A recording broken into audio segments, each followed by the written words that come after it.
Why are F1 track limits penalties inconsistent? Have you ever watched a Formula One race and wondered why some drivers seem to get away with exceeding track limits while others face penalties? This question about track limits and their enforcement is a hot topic among fans and experts alike. Let's break down the reasons behind this inconsistency. In Formula One, track limits are defined by the white lines that outline the circuit. These lines mark the boundaries that drivers should not cross to avoid gaining an unfair advantage. However, the way penalties are applied can vary significantly depending on the session and the specific circumstances. During practice and qualifying sessions, if a driver exceeds track limits, their lap time is usually deleted.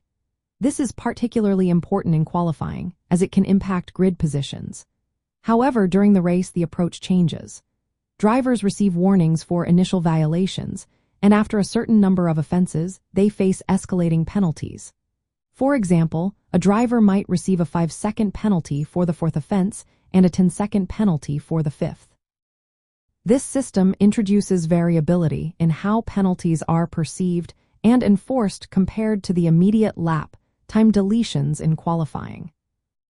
Another factor contributing to inconsistency is that not all corners or circuits are treated the same way.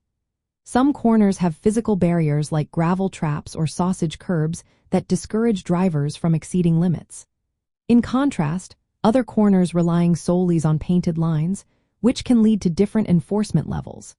At certain tracks, if going wide does not provide a clear advantage, officials may choose not to strictly monitor track limits. This selective enforcement can create a perception of inconsistency among fans and teams.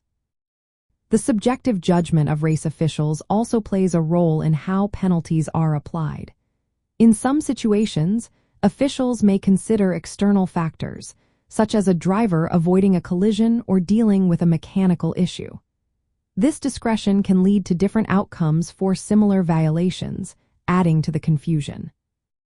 A notable example of this inconsistency occurred during the 2021 Bahrain Grand Prix, where Lewis Hamilton exceeded track limits multiple times before receiving a warning.